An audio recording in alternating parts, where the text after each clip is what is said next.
Assalamualaikum warahmatullahi wabarakatuh. Saya selaku Kepala SMK Taman Siswa Medan mengucapkan selamat bergabung kepada anak didik kami, siswa-siswi yang telah terdaftar sebagai siswa-siswi SMK Taman Siswa Medan. Hari ini kita akan melakukan kegiatan pengenalan lingkungan sekolah. Pengenalan lingkungan sekolah ini wajib diikuti oleh seluruh siswa-siswi SMK Taman Siswa yang bertujuan untuk memperkenalkan sekolah kita kepada anak-anak ibu sekalian. Nah, di sini diharapkan anak-anak ibu bisa mengikutinya dengan serius karena ini adalah sekali seumur hidup buat anak-anak ibu. Nah, dalam PLS ini akan ada beberapa materi yang akan disampaikan oleh Bapak dan Ibu Pamong kepada anak-anak ibu. Di antaranya adalah pengenalan ketaman siswaan, kemudian budi pekerti, kemudian keorganisasian, dan lain-lain.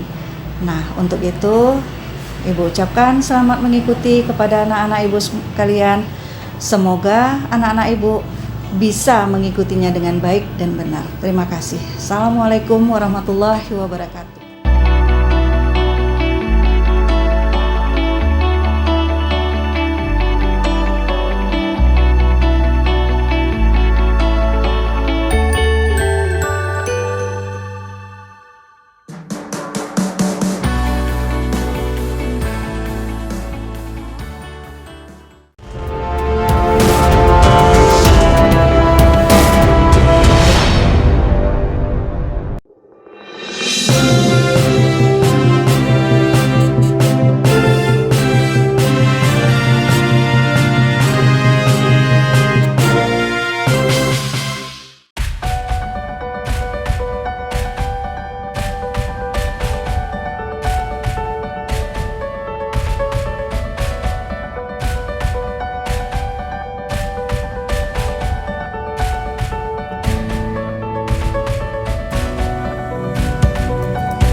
Assalamualaikum warahmatullahi wabarakatuh. Semangat pagi.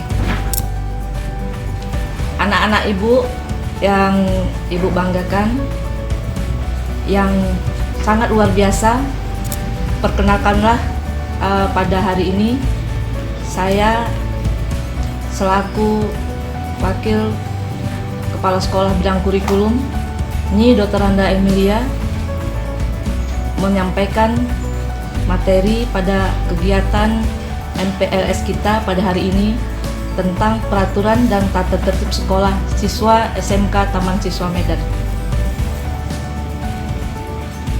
Anak-anak ibu yang berbahagia, saya ucapkan selamat datang, selamat bergabung di SMK Taman Siswa Medan.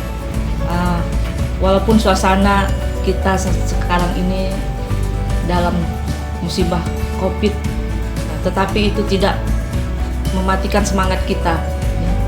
Makin suasana seperti ini, maka makin kuatlah hendaknya semangat kita untuk meraih cita-cita. Alhamdulillah kita ucapkan anak ibu semuanya, semoga kita selalu diberi lindungan oleh Allah Subhanahu wa Ta'ala, diberikan kekuatan sehingga kita dapat melaksanakan kegiatan kita yang insya Allah akan dilaksanakan selama 3 hari tanpa halang rintangan suatu apapun. Anak-anak ibu yang berbahagia,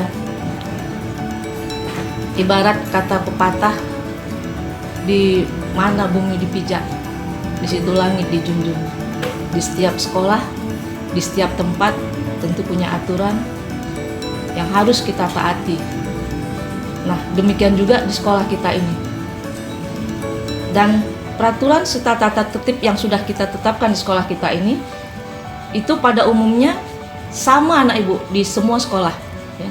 Tidak ada bedanya, hanya ada khusus sedikit lah. itu pada umumnya. Mengenai peraturan dan tata tertib sekolah,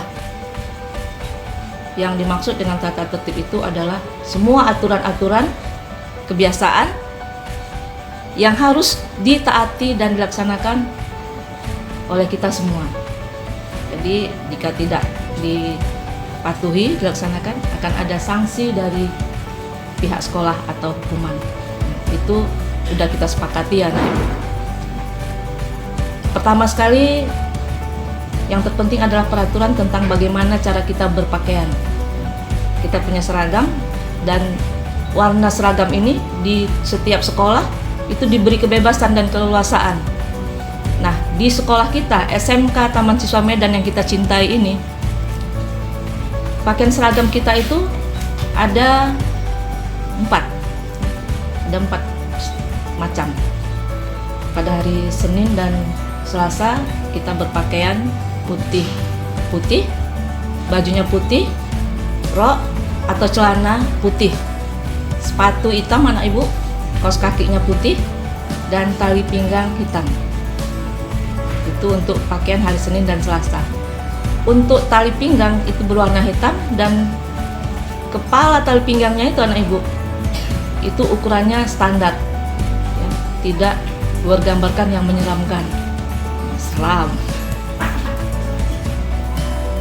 Untuk kaos kaki Anak Ibu itu berwarna putih, tidak belang-belang, ya, jelas berwarna putih, sepatu hitam. Dan ini Ibu rasa di setiap sekolah, dari mulai kalian dulu di SMP sudah seperti itu dia, tidak ada perubahannya.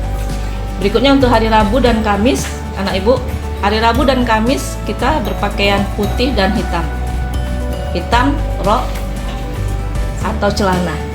Ya Anak Ibu, rok atau celana. Kaos kaki tetap putih, sepatu hitam. Dan gigi juga harus putih ya Anak Ibu. Harus digosok. Jangan lupa gosok gigi kalau pergi ke sekolah. Mengenai ukuran rok untuk anak ibu putri yang berhijab, itu panjang semata kaki. Resletingnya di belakang, tidak di depan, dan kantong itu tidak kantong tempel. Saku itu di samping dia, tidak di belakang, tidak kantong tempel. Itu untuk rok. Hijabnya kalau hari Senin sampai hari Kamis itu putih. Tetap putih Anak Ibu. Walaupun roknya hitam, hijabnya tetap putih dia. Berikutnya, kalau yang tidak berhijab, tapi biasanya pada umumnya di sekolah kita ini yang muslim pada umumnya berhijab Anak Ibu, kecuali yang non muslim ya. Untuk yang non muslim, karena ada juga siswa kita di sini 1-2 yang non muslim, karena kebetulan sekolah kita bukan sekolah agama, sekolah kita adalah sekolah kebangsaan Taman Siswa. Yang untuk non muslim, panjang rok itu ukurannya 5 cm di bawah lutut ya Anak Ibu. Jadi lututnya itu tidak kelihatan, 5 cm di bawah lutut. Resletingnya tetap di belakang, sama seperti yang berhijab. Kaos kakinya, sepatunya juga sama.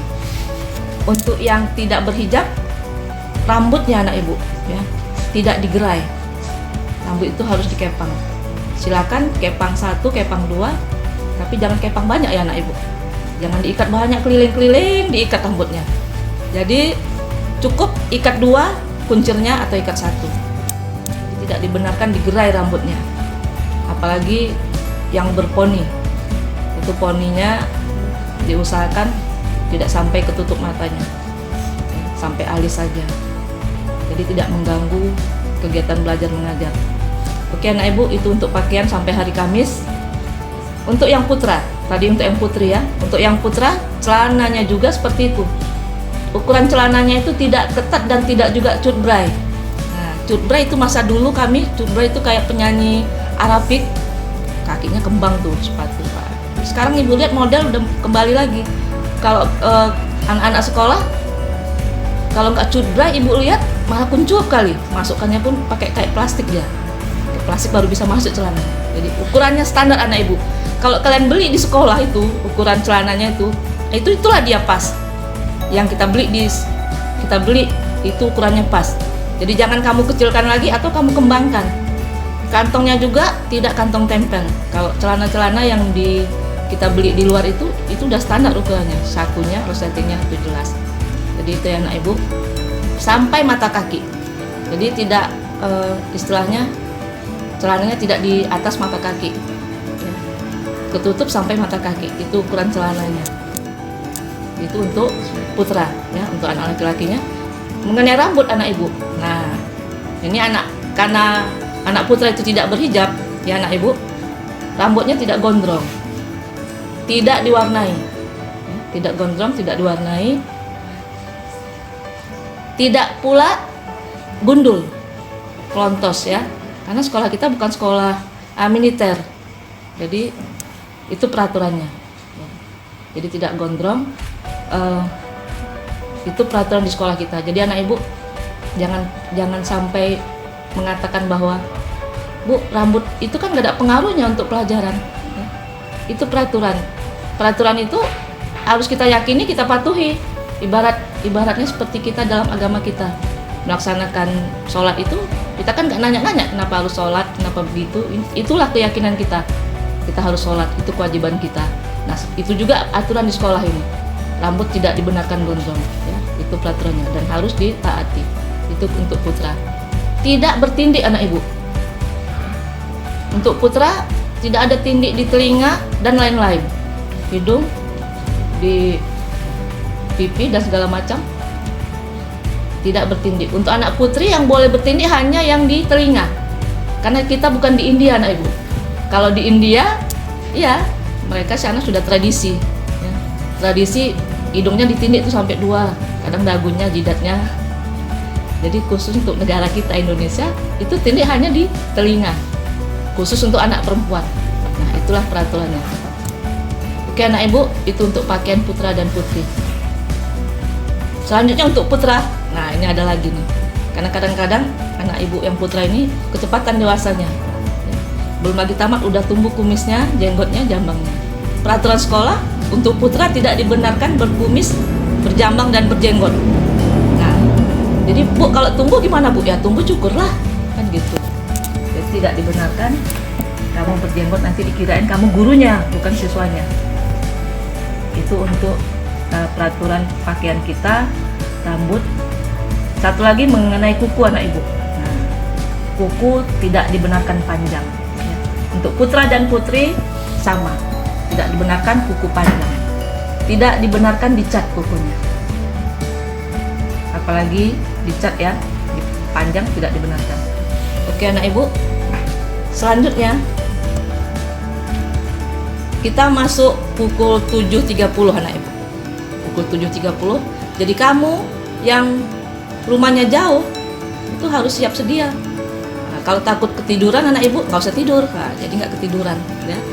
7 sebelum 10 menit bel, berarti 7.40 7.20 kamu sudah harus hadir di sekolah, ya.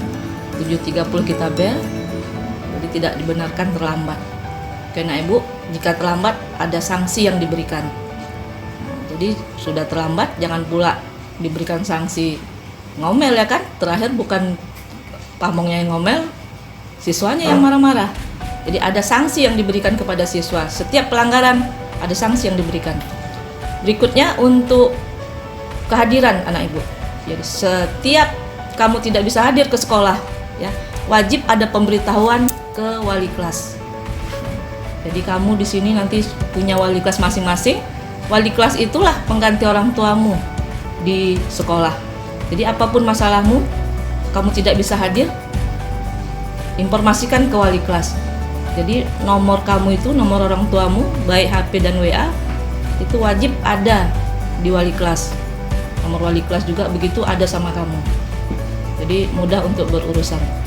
Jadi jika lebih dari 3 hari kamu tanpa kabar, tanpa informasi apapun, maka akan ada surat panggilan untuk orang tuamu. Jadi akan ditanyain nanti kemana kamu selama 3 hari itu. Oke anak ibu, itu untuk kehadiran, ya. Kemudian satu lagi, tidak dibenarkan bagi siswa untuk membawa charger handset dan sejenisnya, ya. Charger, handset, dan kalau HP mungkin masih bisa dibawa karena kita memang sekarang sudah membutuhkan itu, ya, untuk komunikasi, jadi bukan untuk yang lain-lain. Tapi kalau charger, handset itu tidak dibenarkan. Nah, jika dibawa dan keambil oleh wali kelas atau pamong bidang studi yang masuk di kelasmu, itu bakal diambil dan diproses. Berikutnya, nah Ibu, kosmetik. Ya, kosmetik juga tidak dibenarkan. Tidak dibenarkan siswa dan siswi memakai kosmetik. Kalau siswa udah jelas anak Ibu ya. Kadang-kadang mana tahu yang putra juga pengen juga pakai makeup ya kan. Jadi sedang yang putri saja tidak dibenarkan bermakeup, apalagi yang putra anak Ibu ya. Itu jelas. Selanjutnya senjata tajam. Dan anak Ibu tidak dibenarkan membawa senjata tajam apapun, pisau, gunting, dan sejenisnya. Ya. Jadi yang tajam-tajam tidak dibenarkan dibawa ke sekolah anak Ibu. Mulut tajam, lidah tajam juga tidak dibenarkan di sekolah. Jadi yang semua yang tajam-tajam itu jangan kamu bawa ke sekolah. Oke anak Ibu, tajam itu hanya boleh dalam pikiran kita, dalam analisa kita silakan tajam. Selanjutnya anak Ibu, semua peraturan yang telah Ibu sampaikan tadi itu nanti di dalam kelas setelah pandemi ini selesai, dan Ibu rasa bentar lagi minggatlah mereka ini karena sudah lama sekali dia di dunia ini, ya anak Ibu, itu bakal diletakkan di kelas-kelas, setiap kelas. Jadi ditempel sama wali kelas, nanti Ibu berikan ke setiap wali kelas, itu akan ada di kelas. Jadi setiap hari kamu membaca itu, peraturan dan tata tertib di sekolah kita ini. Oke anak Ibu, jadi jangan sepele dengan peraturan ini karena Bu, kami kan belum belajar. Iya, tapi kan nggak mungkin selamanya kita nggak akan ke sekolah. Di masa COVID sekarang ini, walaupun kita daring, pembelajaran dalam jaringan, tapi sekali seminggu wajib ada tatap muka anak Ibu. Jadi sekali seminggu nanti kamu bakal ada ke sekolah untuk urusan yang lain-lainnya. Oke anak Ibu, itulah materi kita pada kegiatan masa pengenalan lingkungan sekolah pada hari ini. Sekali lagi Ibu sampaikan anak Ibu bahwa hari esokmu, masa depanmu itu tergantung pada hari ini. Maka belajarlah, berjuanglah, semangatlah, maka kamu bisa. SMK bisa, SMK hebat, SMK Taman Siswa Medan luar biasa. Oke, sukses, yes. Terima kasih anak Ibu. Assalamualaikum warahmatullahi wabarakatuh.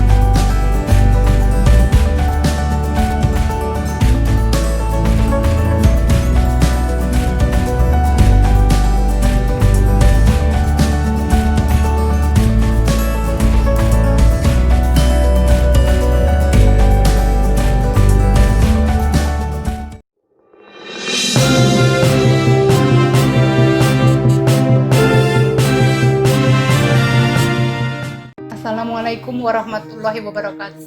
Puji syukur kita panjatkan kepada Allah Subhanahu wa taala, Tuhan yang Maha Esa. Sebab pada hari ini kita telah diberikan kesempatan, kesehatan sehingga kita dapat melakukan aktivitas belajar mengajar, dan tak lupa pula kita panjatkan doa kepada junjungan kita Nabi Muhammad SAW. Mudah-mudahan kita semua anak-anak Ibu mendapatkan syafaatnya kelak di akhir nanti. Amin. Anak-anak Ibu, khususnya kelas 1 yang baru pertama kali melangkahkan kakinya di sekolah SMK Taman Siswa yang kita cintai ini, marilah kita mengadakan pengenalan lingkungan sekolah atau PLS, yang di sini Ibu akan membawakan materi tentang ketaman-siswaan. Anak-anak Ibu tentu terheran-heran mendengar pelajaran ketaman-siswaan, karena pelajaran ketaman-siswaan ini adalah pelajaran yang wajib diketahui anak-anak Ibu yang sudah melangkahkan kakinya ke sekolah SMK Taman Siswa ini. Anak-anak Ibu, tentu anak-anak Ibu sudah tahu tentang pendiri Taman Siswa itu. Pendiri Taman Siswa itu adalah Bapak Ki Hajar Dewantara.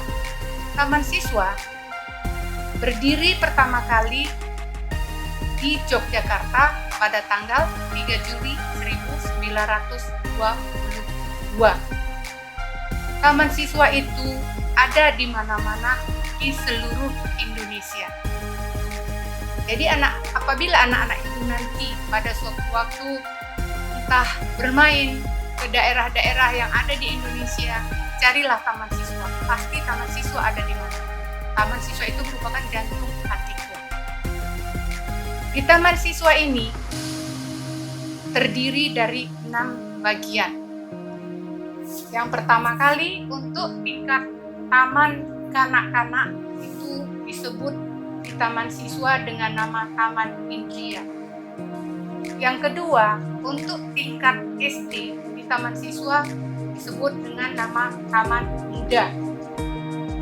Aneh ya anak-anak itu ya, tapi itulah di taman siswa semuanya pakai taman. Taman itu adalah tempat bermain dan belajar. Yang ketiga, setingkat dengan SMP atau yang disebut dengan taman dewasa. Yang keempat, setingkat dengan SMA. Di taman siswa disebut dengan taman madya.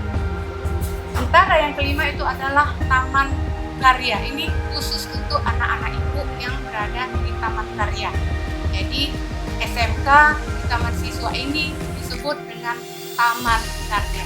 Nah, apabila anak-anak ibu sekalian sudah tamat dari taman madya ataupun taman karya yang ingin melanjutkan kuliah, bisa kuliah di perguruan taman siswa yang namanya Taman Sarjana Wiyata. Jadi anak ibu nggak perlu kemana-mana cari sekolah, cukup di taman siswa. Karena taman siswa ini ada dari Sabang sampai Maroke. Jadi tujuan pendidikan di taman siswa ini adalah untuk menjadikan peserta didik, anak didik memperoleh pendidikan yang layak, yang merdeka lahir batinnya, yang diinginkan oleh Ki Hajar Dewantara, dan pasti kita semua menginginkan itu semua. Anak-anak ibu sekalian, di taman siswa ini ada panggilan khusus buat gurunya, yaitu pamong. Pamong adalah sikap seorang guru yang ingin mengajarkan tentang tata tertib kepada anak-anaknya. Apabila anak-anak ibu sekalian membuat kesalahan, misalnya budi pekertinya kurang baik, maka seorang pamong akan mengarahkan, akan merangkul anak-anak ibu sekalian untuk berperilaku lebih baik lagi, berkomunikasi lebih baik lagi. Itulah bedanya antara guru dengan pamong. Pamong-pamong di taman siswa ini siap untuk mendengarkan apa yang menjadi keluhan anak-anak ibu sekalian. Anak-anak ibu sekalian bisa mengadakan komunikasi dengan pamong-pamongnya apabila anak-anak ibu mendapatkan kendala di dalam suatu pembelajaran ataupun ada masalah di dalam lingkungan sekolah, bisa dikomunikasikan dengan pamong yang ada di taman siswa ini. Jadi anak-anak ibu sekalian tidak perlu sungkan-sungkan untuk berkomunikasi dengan pamongnya. Di taman siswa ini mempunyai visi dan misi. Ya, ada 3 visi dan misi taman siswa. Yang pertama, supaya anak-anak ibu tahu, pertama kali visi taman siswa adalah untuk melestarikan dan mengembangkan kebudayaan nasional Indonesia. Jadi, anak-anak ibu harus mulai saat ini dan seterusnya harus lebih mencintai kebudayaan yang ada di Indonesia. Banyak kebudayaan ada di Indonesia ini yang perlu kita lestarikan. Itulah visi daripada taman siswa. Jadi taman siswa ini merupakan sekolah kebangsaan. Ya, bangsa Indonesia ini terdiri dari banyak budaya. Nah, tugas kita selaku pelajar harus melestarikan budaya yang ada di Indonesia ini. Jadi jangan anak-anak ibu ini lebih cinta budaya Korea dibanding dengan budaya Indonesia sendiri. Itu salah. Jadi cintailah dulu kebudayaan Indonesia, ya, hargai dulu budaya Indonesia. Jadi kita kalau udah cinta, kita dapat melestarikan budaya yang ada di Indonesia ini. Yang kedua, visinya mewujudkan masyarakat tertib, damai, salam, bahagia, sesuai masyarakat adil, makmur berdasarkan Pancasila. Jadi Taman Siswa ini punya azas yang nggak lari dari Pancasila, ya. Jadi anak ibu harus beriman dan bertakwa kepada Tuhan Yang Maha Esa sesuai dengan sila pertama Pancasila. Jadi kalau kita beriman, bertakwa, jadi kita dapat menjadi seorang pelajar yang baik, ya. Pelajar yang baik itu harus mengikuti tata tertib yang ada di sekolah manapun sama. Jadi tata tertib itu harus kita pegang kuat, karena apapun ceritanya nanti semasa kita berkembang di tengah masyarakat, kalau kita tidak mempunyai tata tertib, maka kita akan tidak bisa dipakai di dunia kerja manapun. Jadi kita harus mempunyai tata tertib, salam bahagia, artinya salam bahagia merdeka, merdeka lahir batin kita. Bagaimana sosok anak murid yang merdeka lahir batinnya? Jadi anak murid itu harus tetap belajar, ya, harus bisa mengikuti perkembangan zaman. Artinya zaman yang baik-baik aja yang kita ambil. Kalau itu dapat merugikan kita, jangan kita ambil, kita buang aja. Ya, anak ibu, di Taman Siswa ini kita bisa mendapatkan ilmu pengetahuan, sekalian juga kita dapat melestarikan kebudayaan yang ada di Indonesia. Yang ketiga, visi Taman Siswa adalah untuk mencerdaskan kehidupan bangsa dengan mempertajam daya cipta, rasa, dan karsa manusia. Jadi sungguh mulia hati Bapak Piki Hajar Dewantara yang telah menjadi pencetus pelopor pendidikan yang ada di Indonesia ini, sehingga anak-anak ibu semua bisa mendapatkan pendidikan yang layak, ya, untuk mempertajam daya cipta, karsa, dan rasa yang nantinya akan anak-anak ibu gunakan ketika anak ibu sudah terjun di tengah masyarakat. Jadi itulah tadi misi dan visi Persatuan Taman Siswa. Jadi saya harapkan dengan adanya PLS, pengenalan lingkungan sekolah ini, anak-anak ibu sudah tahu yang ada di Taman Siswa ini. Taman Siswa ini terdiri dari 6 bagian dan Taman Siswa ini ada di mana-mana di seluruh Indonesia. Jadi gak usah takut apabila anak-anak ibu kesasar, datangi aja sekolah Taman Siswa. Pasti anak-anak ibu akan diladeni dengan sebaik-baiknya, karena Taman Siswa itu pada dasarnya bersifat kekeluargaan. Ya, keluarga itu bagaimana? Saling melindungi, saling menjaga. Itulah dia Taman Siswa. Jadi nanti kalau ada saudara-saudaranya, kawan-kawannya, ajak sekolah Taman Siswa. Jadi tahu Taman Siswa itu rasa kekeluargaannya begitu kuat, begitu kental. Meskipun anak ibu nanti sudah menjadi alumni, pasti anak ibu akan terasa bagaimana kekeluargaan yang ada di Taman Siswa ini. Ya, anak ibu ajak kawan-kawannya, saudara-saudaranya agar masuk ke sekolah SMK Taman Siswa yang kita cintain ini.